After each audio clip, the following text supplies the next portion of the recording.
My middle-class friends know that I'm working class, by the way, because they refer to me as salt of the earth. And we know what that means, don't we? It means, oh, you're quite articulate and intelligent for a deprived person, but don't you even dare fuck my brother. That's what that means. That's what that means. I'm at that age now where I've started using phrases like, I'm at that age now. And I'm also at that age now where I haven't yet, and I don't believe I ever will, resort to vaping in any shape or form. I'm never gonna vape. I'm not gonna become a fucking vapor. It just feels like a betrayal to all of those sweet, sweet cigarettes that I smoked throughout my life. Like, if you used to smoke cigarettes and now you vape, you're a real piece of shit. You used to be cool, man. Now you're standing there just on some street corner filleting a mini exhaust pipe like Fonzie's shit sibling. You used to be fucking cool. I remember the glory days of smoking. This whole room will have been full of cigarette smoke. We all would have stunk like shit, but we didn't care because we were fucking cool. There would have been ashtrays everywhere. You couldn't move for ashtrays. Now you can't fucking find one anywhere. Spare a thought for the ashtray manufacturers. They're all living in their cars now thanks to you fucking vapors. And it's not just the ashtray people. What about the people that make matches? Spare a thought for the companies that used to print nightclub logos onto those little books of matches so that grizzled old homicide detectives could fish one out of the pocket of a corpse and know where to start looking for the killer. Thousands upon thousands of unsolved homicides just because you fuckers want to vape. I'm at Venice Beach and I'm swimming, and I'm not a great swimmer, so the waves get big and I go, I gotta get out of this water. So I start swimming towards the shore. I don't know if this has happened to you, but you swim towards the shore, but suddenly the shore starts getting further away from you, and you realize you're getting sucked out. And so I start to panic, and then I hear over my shoulder, I hear, help! And I'm like, shit, don't turn around. Let him die. Save yourself. So I do turn around, and sure enough, I see a guy out there, shaved head, fat guy, slapping at the water like an asshole. So here's the thing. When I was a teenager, me and my friends all took a life-saving class. And before class every day, we went to Brian Van Horn's house and we got baked. So we sucked at the class. And at the end of the summer, I took the test and I failed the written part of the test. And then the physical part as well. So I failed the whole test.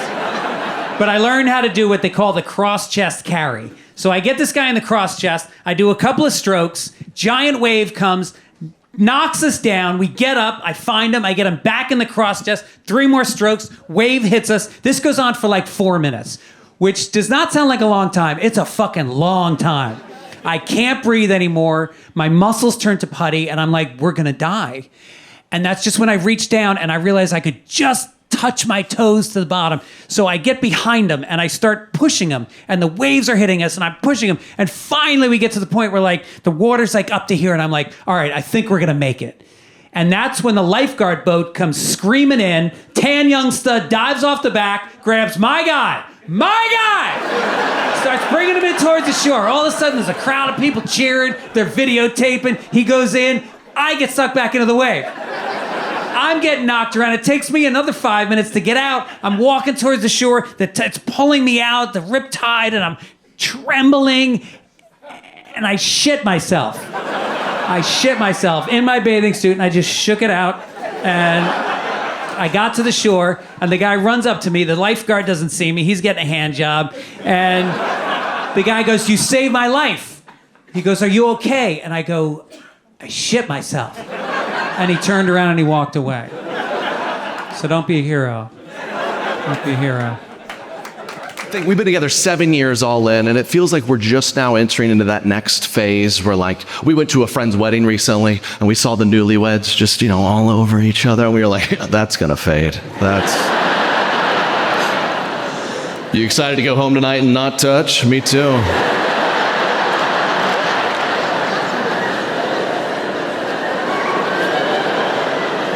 I booked a separate Benz. But when Trump was president the first time, it got so divided in this country that comedians, we had to have like 2 different acts. Like one week you'd be in San Francisco, Trump is the worst. Then you'd go to Indiana, we fucking did it! And you just start high-fiving people's guns.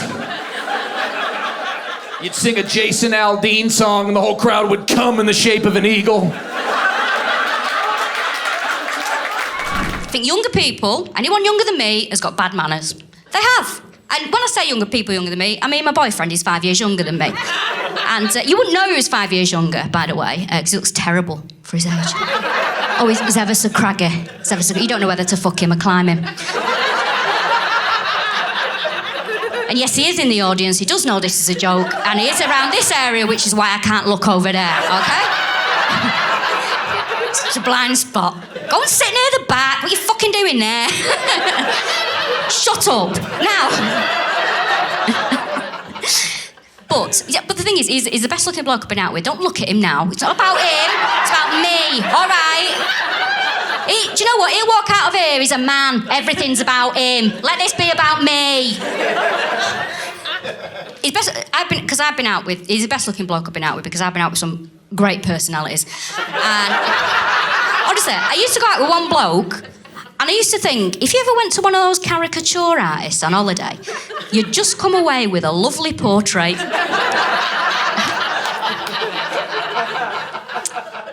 But there is being a bit younger, I do notice things, right? I do notice things. He's always asking me questions, what was it like when there was just 4 TV channels? What was it like when you saw Oasis live the first time round? Will you tell me some of the things that you used to ask Jeeves?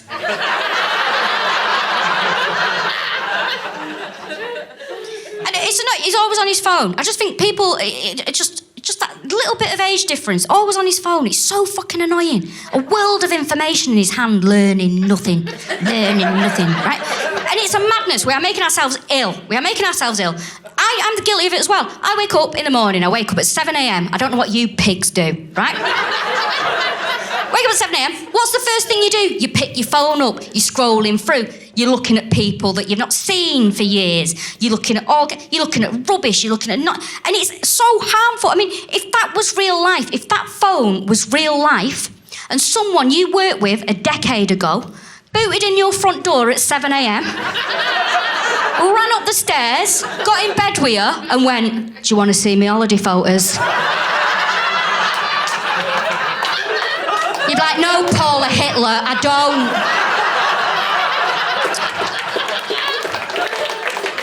But I know 5 years isn't a big age gap, and I'm just being a bit silly, being a bit daft. But I think it's quite rare for a woman to be older than a man in some capacity. When a woman's older than a man, they drag them on this morning to investigate, don't they? I was trying to think about age gaps, and it's the only big age gap between a man and a woman where the woman's older is Emmanuel Macron and his wife Brigitte.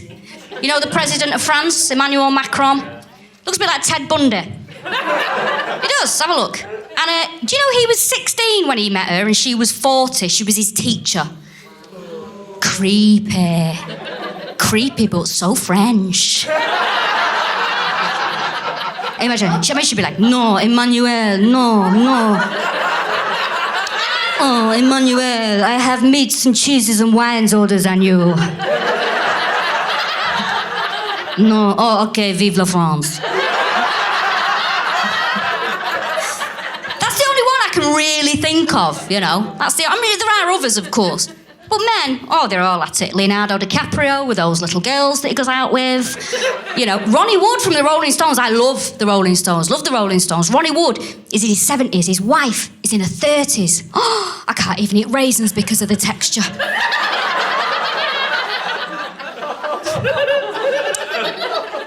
Honestly, this is true. The first time I ever saw Ronnie Wood with his now wife, I was on my phone, as usual, scrolling through, and I genuinely thought that clicked on National Geographic, right? And I honestly thought that it was that, is it Mananan Festival in Indonesia, where twice every decade they bring out the dead relatives? and give him a dust. I thought, oh, that looks interesting. Oh, it's Ronnie Wood on a gondola. Right? And listen, I don't want to be ageist. I hate ageism. I hate it. It's a scourge on society. I think ageism is one of the sort of unspoken things that we need to be more aware of, right? But then I look at these age gap relationships, and I just think, men, you've got it a bit easier in that respect. Of course you have. You're allowed to get older. You're allowed to get old. A man goes grey. Oh, he's a silver fox. He gets a bit fat. Oh, he's got a dad bod. Right? A woman has a wrinkle. Get back in the house, you horrible witch. Oh, you're making everyone uncomfortable. God, she's 35. And women, we don't help ourselves because women sometimes we're like, oh my God, I'm so old. I'm so old. You're 31.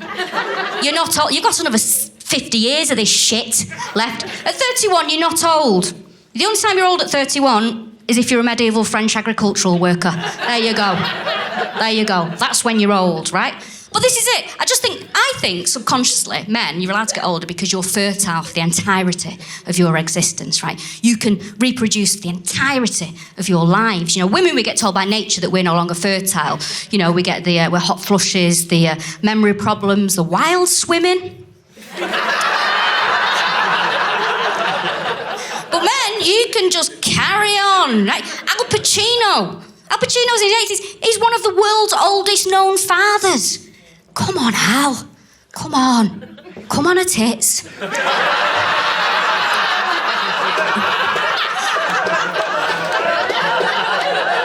Horrible.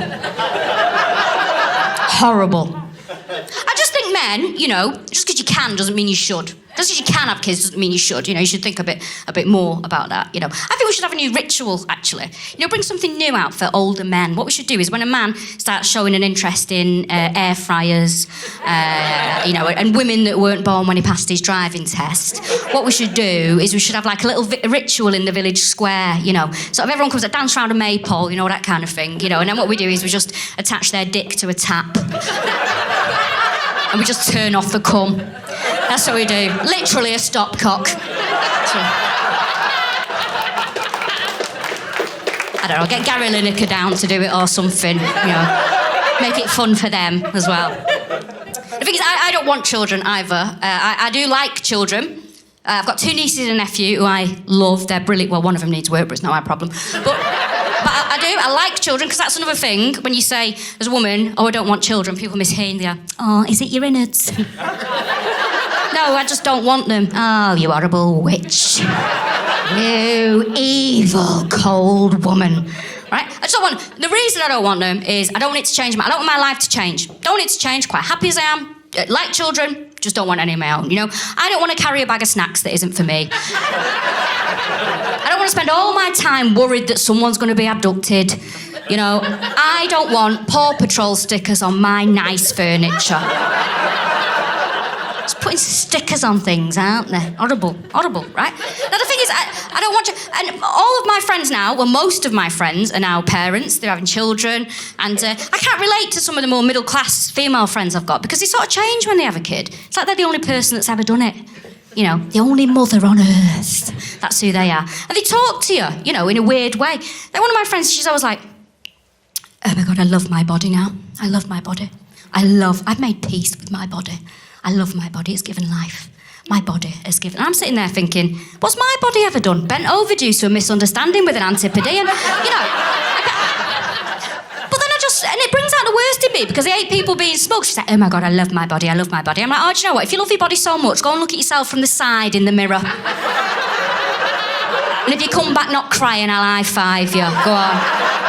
Because I don't care who you are, right? Elon Musk might be a billionaire, but I reckon he looks at himself from the side in the mirror and feels really fucking sad. But you gotta have faith. You gotta have faith, the faith. You've got to have faith, the faith. Baby! Any George Michael fans in the house? Strap in for this piece of information. I actually own an autographed copy of George Michael's Faith on cassette tape. How cool is that? How obsolete is that? Can't listen to it, just own it. If I want to listen to it, I'm going to have to go and buy a tape deck and then wind 1.5 meters of tape back into the cassette with the pencil, like we used to do when we wanted to listen to Dire Straits on a road trip with our parents, with all the windows rolled down, because that's what we used to do before air conditioning was invented. On our way to SeaWorld, because that's where we went on holidays before animal rights were invented. Eating ice creams on the way, because that's what we used to do before injecting insulin was invented. It was a different time back then.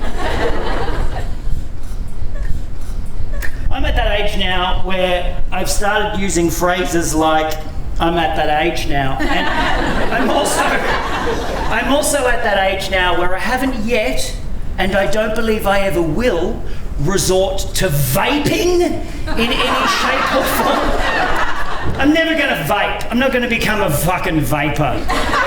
It just feels like a betrayal to all of those sweet, sweet cigarettes that I smoked throughout my life. Like, if you used to smoke cigarettes and now you vape, you're a real piece of shit.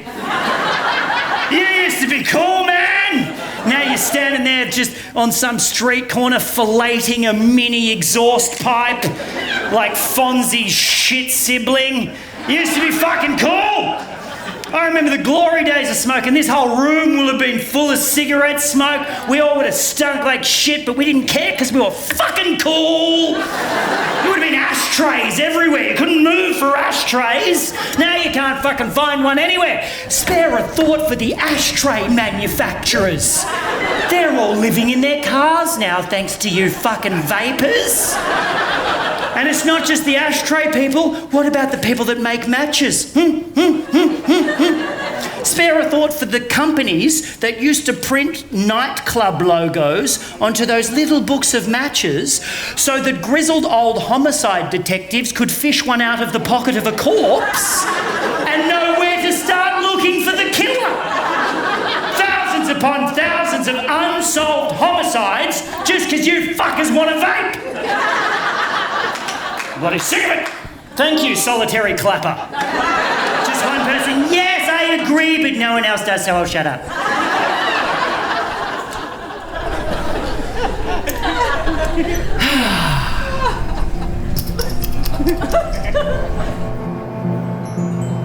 George Michael, eh? Where did George go? Someone said to the bathroom, and someone followed up very quickly with, he's dead. I'm aware of that, but I just want to know, like, where did George go? Where's George? I mean, statistically speaking, around 50% of you believe that George Michael is currently experiencing some variety of afterlife, depending on your religious flavour of choice, of course. Some of you believe he's having a lovely time reunited with his dead relatives. Some of you believe he's awaiting resurrection to face his final judgment. And some of you believe that George Michael's extracurricular activities, such as touching other men's penises with his own penis, for example, will have earned him an eternity as a rotisserie chicken in the kebab shop of damnation. Around 7% of you believe that George Michael is currently making a comeback, possibly as a platypus. Depends on his deeds, really. And the remaining 43% of you either believe that George Michael is slowly fertilising the soil in Highgate Cemetery, or you don't really give a shit either way, or you didn't fill out your 2016 census form. Who didn't fill out their 2016 census form? Come on. Woo! Yes, if you woo! Woo! I didn't fucking woo! Wendy, did you fill out your 2016 census form? I did indeed. Oh, you did? Wow! Woo! Woo! Hey, Wendy, what did you tick, if you remember, it was a couple of years ago, but what did you tick for faith or religious beliefs? Just bearing in mind this is a judgment-free environment and everybody else in the room has shared something intimately personal about themselves. Now it's your turn. Wendy. It's a trap. What's that, mate? It's a trap. It's a trap! No, there's no traps here, my friend. It's just fun times. What's your name? Weapon?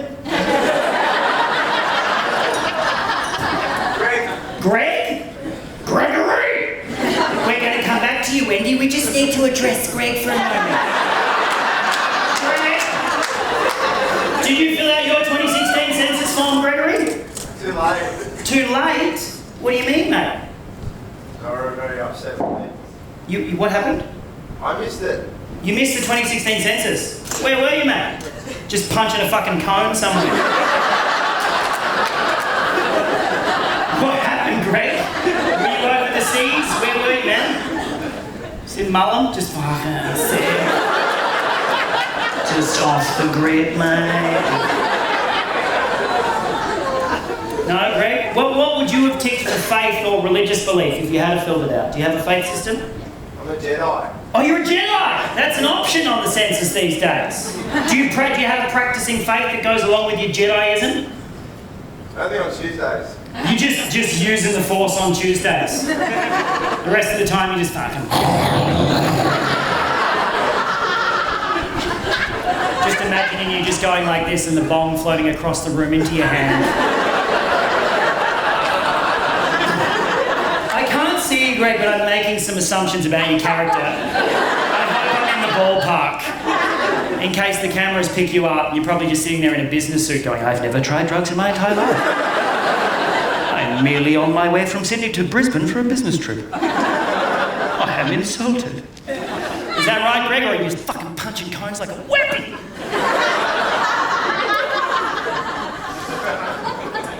Don't touch me. I'm not, mate, but given the amount of time you took to answer that, I'm going to say it was the latter. Now, Wendy! Yeah!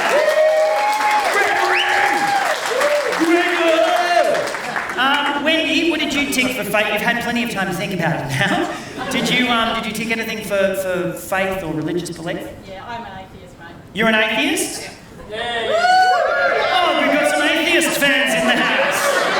Yeah, you just die! Just blackness and abyss! Never been here before, never coming back! So where do you think George Michael went? In the ground, I believe. Just in the ground? Yeah, nice one.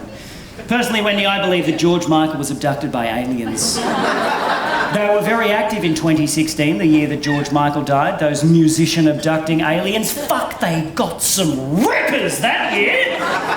George Michael, David Bowie, Prince, Sharon Jones, Merle Haggard, fucking Leonard Cohen. It must have been some sort of alien university O-Week challenge. Scull a pint of hydrogen and bring back a popular musician from planet Earth. My son and I watched a lot of football together. That's how we got close. That's how a lot of men process emotions. We watch sports. Because the sports are up on the screen safely. That's where the emotions are. You're sitting on the couch. And you can almost like live vicariously through what's happening on that screen. Almost becomes like a metaphor for what's happening with you. Like I remember watching a football game this year, and we're on the couch. I'm like, wow, seems like Russell Wilson's having a hard time lately, huh? And he's like, yeah, I think Russell Wilson is having a hard time lately. I said, well, what do you think is going on with him? He goes, well, honestly, I just feel like the coach is pushing him too hard. He's just on his back all the time, and he just won't let... Well, that's probably because the coach sees how much potential Russell has. And he feels like it's his job to help him reach that full potential. Well, he should back off. It's too much. Well, you know, Russell's a free agent next year, and then I guess he can figure out where he's going to get his own money from.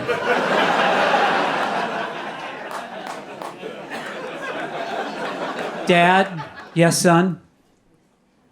I think Russell Wilson might be gay. All right, let's watch some hockey. Here we go.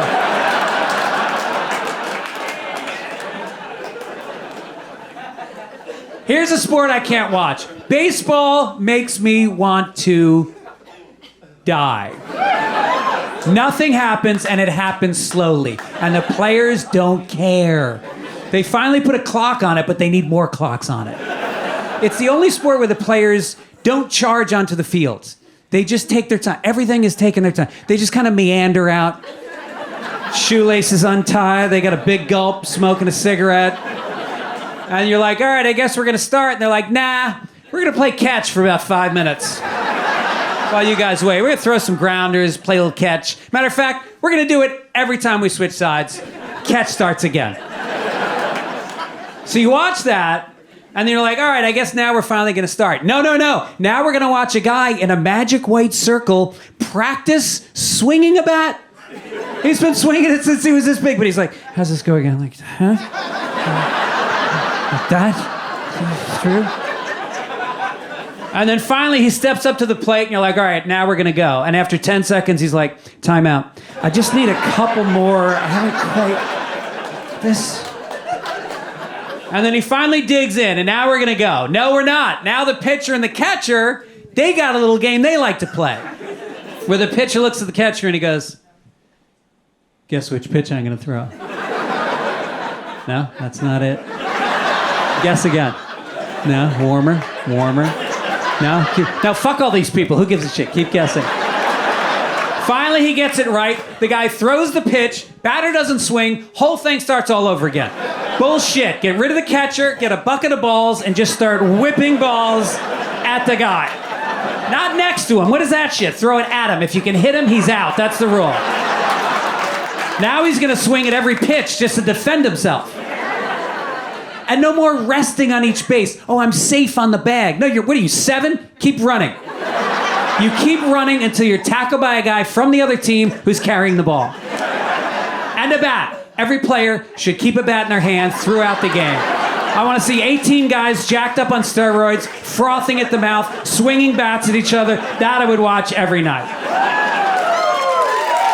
And if you have kids, I would give you some advice that I gleaned from my years, which is you got to treat your home like it's a prison. Every time I walk in the front door, I pick the biggest one, punch him right in the face. After that, everybody else falls into line. It's about respect. Men think about prison a lot. That's why there's so many TV shows like Lock Up, because men always fantasize, like, could I make it? You guys are all Texans, so you're convinced you'd make it. But you all wouldn't. You wouldn't make it, sir. You wouldn't make it 5 minutes. I doubt you're going to make it through this comedy show. Would you consider yourself a nerd? No? It's just the hair parted to the side, the crew neck.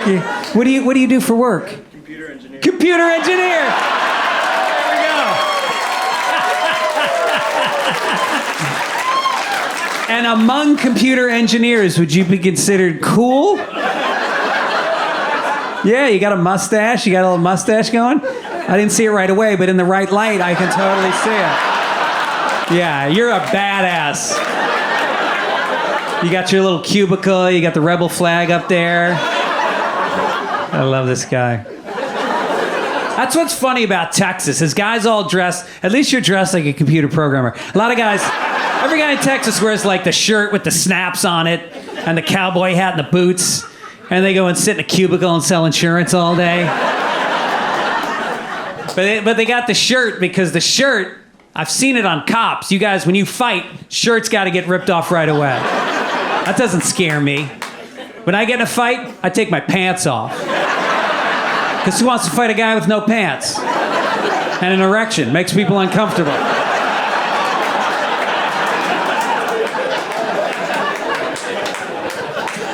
But men think about prison. We think about if we'd make it. And I think I personally would make it through prison. Not because I'm tough, because I'm funny. And I would use that gift to get me through some tight spots. I have in the past. I would again. I would roast the guards. I would constantly roast the guards behind their backs. And then I would do maybe some pithy observational comedy about man's alienation and existentialism. And I think that would go really big. And then the biggest, meanest guy in the yard would be like, hey, you're funny. I never would have noticed you, but you made me laugh. Come here. Suck my dick. Damn it. Why do I have this gift? And that's where I'm at in life. That's where everyone I know is at in life. You know, all my friends are doing the same thing, getting pregnant, being parents. My own sister, she's the one who made our parents grandparents for the first time. Very exciting times, not surprising. A lot of times, right? They've been married for years, bought a house, you see this coming. But that doesn't stop us, specifically us white people, from every big life event has to be a get-together. It's gotta It's got to be a thing, right? You know, my sister, she couldn't just simply notify us she was pregnant, right? She was like, why don't you guys come over this Saturday at 9 a.m.?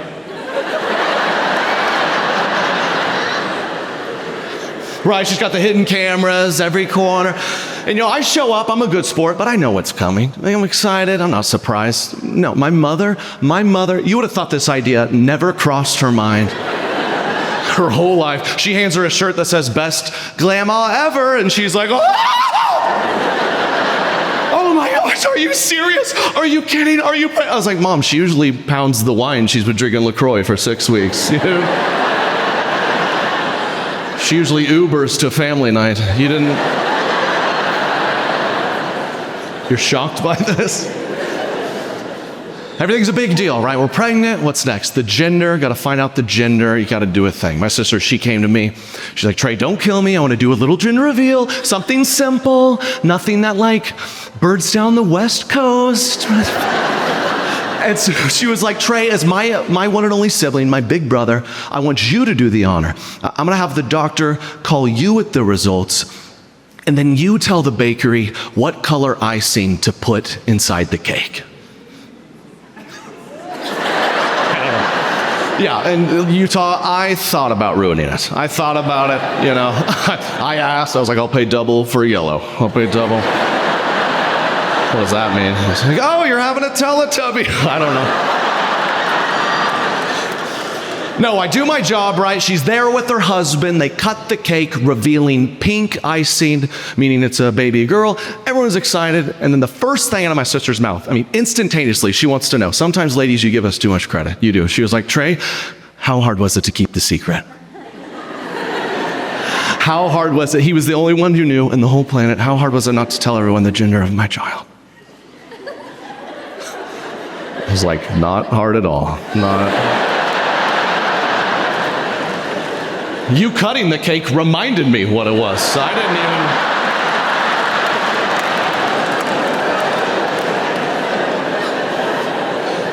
even... No one was more surprised than me. Y'all do that. You give us too much credit on weird things. Like, I don't know what my sister was picturing. She's known me her whole life. What, I'm just hanging out with my boys, like, watching the games. They're all like, hold on, Trey, pause the game, pause it.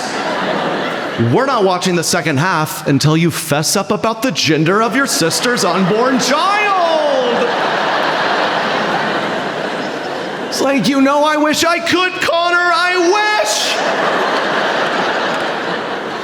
But I locked the key, threw it away. That's not what happened. Half of my friends, if I told them my sister's pregnant, they'd be like, what sister? I was like, you've met her, dude, several times. Everything's a big deal. We're pregnant, your gender, what's next? The name of the kid. Even that's got to be a thing. It's got to be unique, very special, one of a kind. The reasonings behind them make me laugh. Like, I grew up at a time where you name a kid a name, it's just, like, this is Billy. They're like, why'd you name him Billy? You're like, what else do we call him? The reasonings, man, they got these big justifications. We have this great couple friend. They named their firstborn son Roman. They're very quick to explain. We named him Roman because we are a Christian couple, and our favorite book of the Bible is Romans. So this is Roman, and it's Jesus. And just my immediate first question was like, oh, so you named the kid after the people that killed him? Aren't those the bad guys? If it's going to be a reason, at least make it make sense, right? Like, you wouldn't have a Jewish kid and name him Kanye.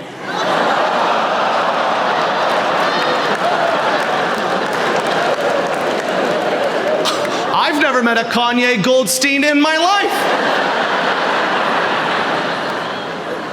Or my own cousin, she married a great guy. They had a boy, named him Rhett. They're like, we named him Rhett because we tried to picture what would sound good on like a football PA system. Like Rhett makes the tackle.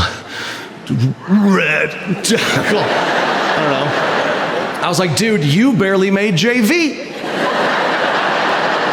Why do we do this, fellas? I'm already fighting the urge with my son. Every man thinks their son is going to be a superstar athlete for no reason at all. For no reason.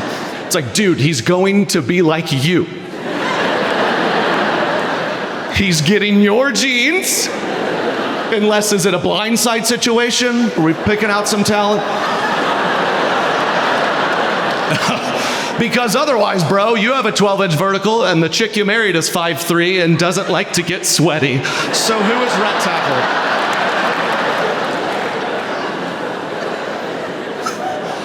Who is Rat Tackling? We need to practice realistic goals with this Rhett person. Hello, this is Rhett. I'll be your community loan officer. See how that sounds. Be tackling low interest rates or something. I don't know. Where are my parents at? We got any parents out here in Phoenix? We got any Phoenix parents? I have a kid now. My wife got pregnant last year, and oddly enough, we kept it. I didn't see that coming, but not very popular choice in Los Angeles, but you know, we did it. So we have a baby now, and I looked at my tour schedule. Seems like it's mine. This is our first kid, man. I'm pretty excited. I became a dad at 40, which is awesome, because now if anyone ever has a gun to my head, I could be like, don't shoot! I have a kid! Because before I'd have to be like, don't shoot! I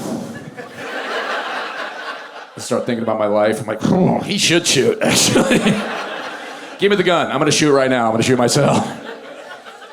But it's a lot of pressure having a kid, dude. Like, we had this hippie doctor out there, and he made the whole thing too complex. He's like, you know, you guys can have a home birth. You can just have the baby at home. One fucking hippie excited about that idea. Yeah, you think so? I don't know. Me and my wife, we don't even cook at home.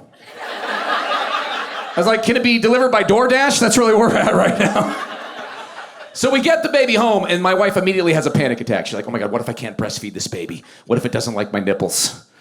And I was like, well, it wouldn't hurt to pluck the hair off that left one, you know? For the baby, I love that hair. That's how I fell in love with my wife, that barbed wire like eagle claw talon. You pluck it, bing, it's right back. But I said, for the baby, why don't we pluck that hair and wax your asshole 3 or 4 times? For the baby. So we're breastfeeding the baby. She shits 500 times a day. I don't know if breast milk is made of Indian food. I'm not really sure how it works, but babies are weird because they shit all over themselves and then they get furious at you when you clean them. Like, I'm an alcoholic. Believe me, I've shit on myself plenty of times. But if you clean me, you're my best friend for the rest of that weekend. My daughter just shits on herself. I wipe her. She's like, hey, I was wearing that. I say my daughter. That's not fair. She'll let us know. We're woke parents. She's going to choose her gender and her race. I'm hoping for pansexual, biracial, Korean. I feel like that'd spice it up.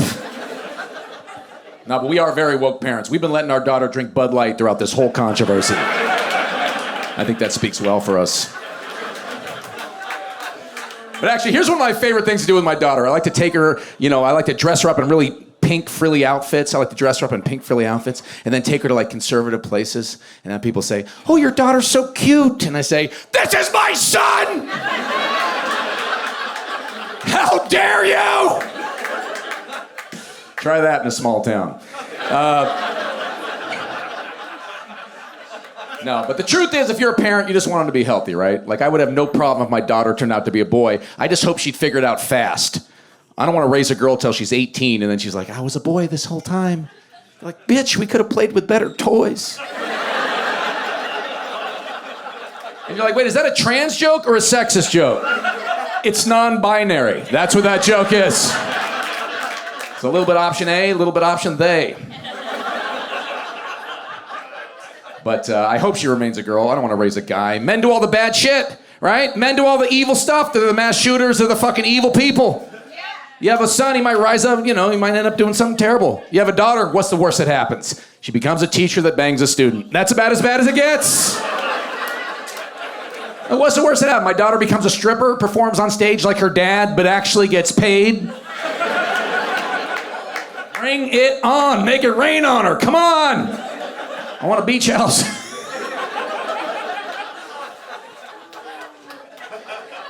But we gave her a very nice female name. We named her after my mom. We named her Karen. That's not my mom's name, but she is a difficult white woman, and we just... actually did want to name my daughter Karen because I want her to be a comedian. And if your name is Karen, you got an immediate opening joke. Like, there's no way that doesn't kill in 20 years. Be like, yeah, my name is Karen. My parents named me that because they thought I was going to be a cunt. Lucky guess. And my daughter's got the best sense of humor, dude. I made her laugh for the first time at 6 weeks old. It was a 9/11 joke. And just the look in her little eyes, man, she will never forget. It was amazing. But if you are a father of a daughter, you know it's tough to name her, right? My wife was like, how about we name her Kiara? I'm like, I had sex with a Kiara at Burning Man. She's like, Susan? I'm like, hand job at a Nickelback concert. We went through like 50 names, and I'm like, God, it'd be easier if we're having a boy. And my wife's like, I don't think it would. Oh, my wife's a whore in that joke.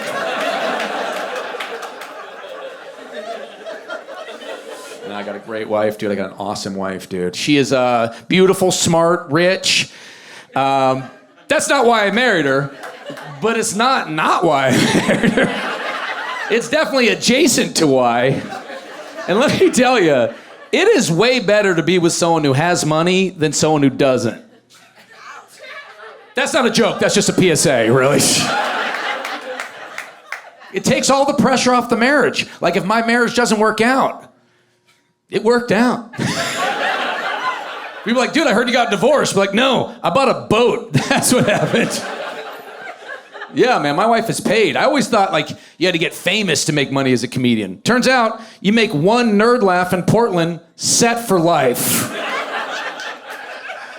Good to be with someone with money. And if you're a poor, I'm not trying to shame you. I used to be a poor myself. Then I married a rich.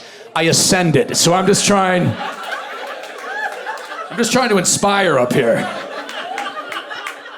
My friends all try to fuck with me, though. They're like, yeah, but your wife makes more money than you. Don't you feel like less of a man? I'm like, dude, I never felt like a man. That is not an issue for me. In fact, when your wife makes a lot of money and you get to take some of it, you don't feel like less of a man. You know what you feel like? A pimp. Like, I charmed a woman into giving me money. All I had to do was tell her I'm on Chelsea lately. She's too busy being a doctor to know that show's been canceled for 9 years. Yeah, dude, it changes you too, man. When you're with a woman who's successful, it turns you into a real feminist. I'm serious. Like, we got to get rid of that pay gap.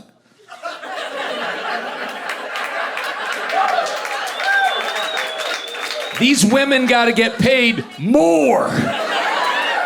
Because I'm going to take a lot of that money on the back end. Dude, it makes me sick to my stomach that my wife makes 70% of what a man makes. 15 of that 30% belongs in my pocket. You understand what I'm saying? I'm just saying, let's treat these bitches right for the sake of their loser husbands. But I will say, the only problem with it is she did not take my last name, my wife, which I understand, because in Hebrew, Mandel means broke comic. So I understand. But she was so cute about it. She took me aside before the wedding. She goes, listen, I want to talk to you about something. I want to talk to you. I don't want to take your last name. I was like, oh, that's what you're worried about? I thought you were going to ask me to sign a prenup. I don't give a fuck about the name.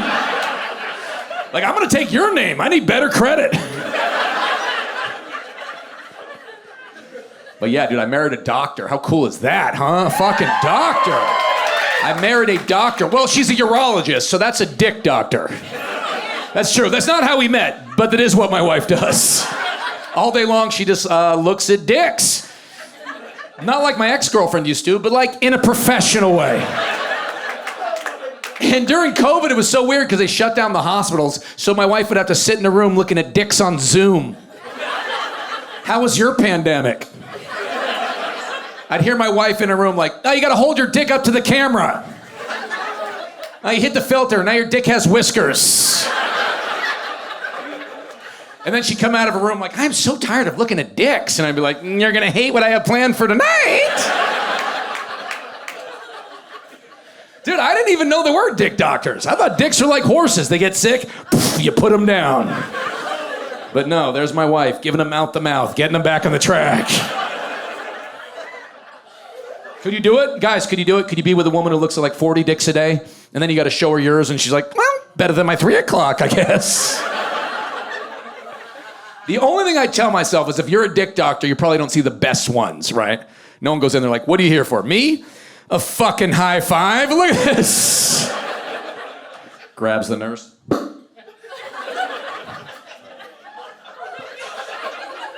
For people just listening to the album, that was a nurse getting hit in the head by a dick. That's why you got to come to the live show.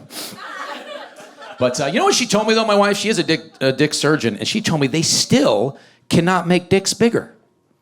Yeah, I feel how sad it got in this room. They can't make dicks bigger, which frankly goes against half the emails we'd get in the early 2000s. You remember when the internet first came out? It was always like, hey, you need a bigger dick? You're like, who keeps telling Hotmail that? I think it's weird they can't make dicks bigger. They can take a woman's vagina now and turn that into a dick. Feels like we skipped a step. Why have we given up on the small dicks and we're already working on the pussies? That seems weird. You go to the doctor like, I got a small dick. They're like, all we can do is turn your dick into a pussy, turn that pussy into a bigger dick. Yeah, dude, she helps guys out with their dicks. Which is good, right, ladies? Men need our dicks to work. Have you ever seen a man unable to get hard? Whoa. That woman said yes today. That's why you're picking up the check, right, Brian? It's not a good look, right? We don't handle it well. Men, when we can't get hard, we just start mumbling shit. We're just like, oh, I didn't get enough fructose. Oh, the Santa Ana winds. It's a dry heat, so... Actually, guys say the same thing, we can't get hard, right? We go, it's not your fault! And women are like, yeah, dude, it never occurred to me that it was my fault. So it never occurred to me that it was my fault. So just go in the other room with that slinky and do whatever you gotta do. Because I used to drink a lot. I'm an alcoholic, so every now and then I would lose the old chubster. My wife said that's the medical term, and it's a bad feeling, dude. Ladies, for a man who loses his erection during sex, you know what that feels like? That feels like we got invited to a picnic and all we were asked to bring was the wine opener. And even that we somehow fucked up. But we didn't realize we didn't have it, so we're eating all your dip and your hummus and your chips. And then you're like, how about we have some wine? And we're like, what about just a soft seltzer?